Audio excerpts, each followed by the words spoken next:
Hey everyone, welcome to another Lords of War video with Chris here. And today I just want to talk about something really briefly, something that affects all of us from time to time, and some people struggle with this more than others. And that's the topic of either I don't have enough time to paint right now, or I'm just feeling a little bit of hobby fatigue and I'm having a hard time getting back into painting. So I just have a couple of tips for everyone just to kind of help, ease the transition back into getting into good habits, because that's what painting miniatures really is. It's kind of building good habits and getting back on track on a regular schedule. So the first thing is make sure painting is easy. And so what do I mean by that?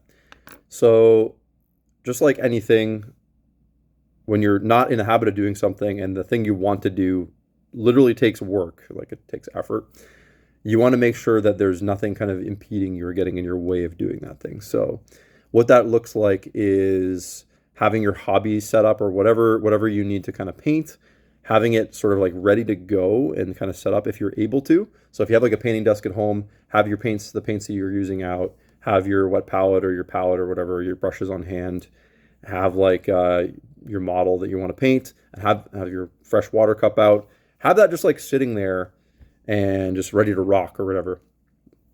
And the reason that is, it's a little bit like, I don't know anyone plays like music out there. When my guitar is like in its case and like not visually in my line of sight or whatever, I'm much less likely to play it. Where if it's just hanging on the stand, I can just pull it off the stand and start playing. That extra step of just like opening the case up, taking it out of the case, that is one, believe it or not, like for most people, that is enough of a hurdle sometimes to make you not do that thing. So we want to make it as easy as possible to do the thing that we want to do. So let's set up our paint station. Maybe if you don't have a dedicated space at home, maybe you live in an apartment, you don't have that kind of space.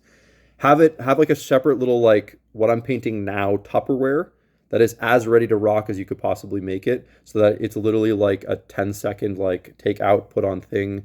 Maybe there's like one big tray you can put everything on. You can just like have a lid on that and you can slide that under a couch or something. Whatever it is, make it as easy as possible so that you're more likely to do it. Step 2 or point 2, don't have too many models in front of you,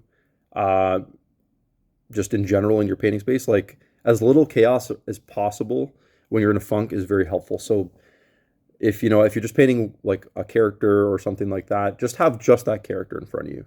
Don't have that plus 2 units of blood angels and a tank and a 3D printed dragon and this all in, because it can just overwhelm you, especially when you're not in like a good habit of sitting down and painting and you're trying to get back into it. Your brain's going like, oh, I have that and that to finish it, and it just like sort of like it's sort of like task oriented things.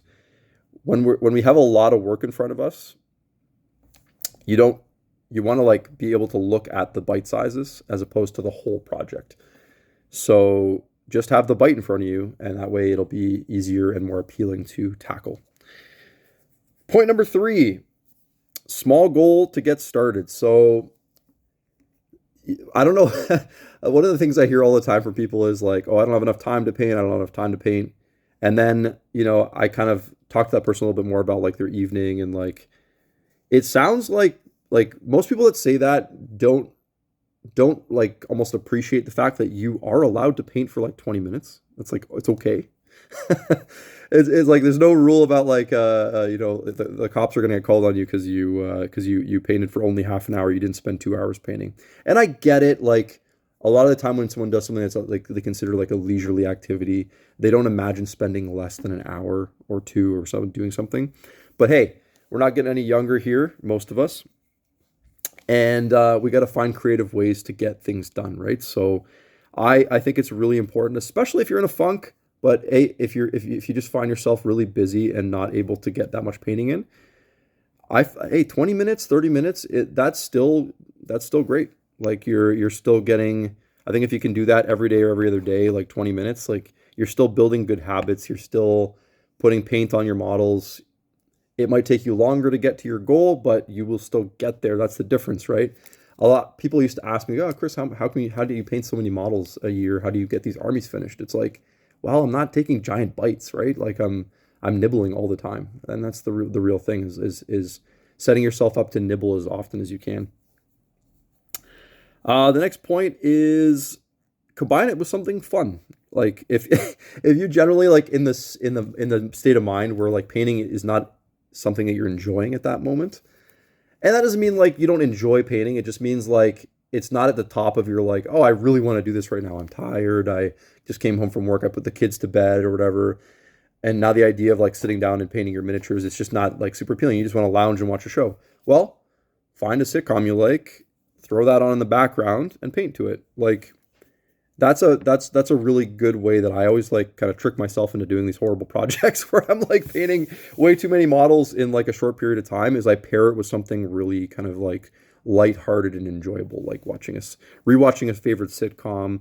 And the great thing about like sitcoms is you can kind of, especially ones you've seen already, is you can almost like watch them.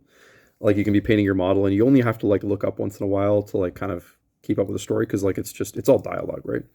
You can throw on like I know a ton of people listen to podcasts. Oh, is this a podcast?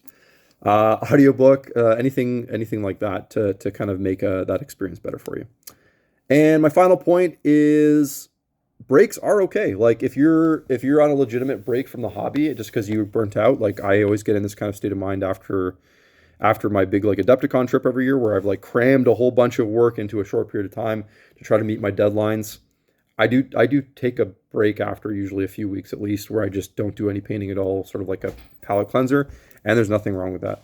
So what do you think? Like and subscribe below, and let me know in the comments. How do you get back on the horse when you're off of it? For me, it's just doing it. Like sometimes you just have to go for a run, right? Until next time, take care, guys. Cheers.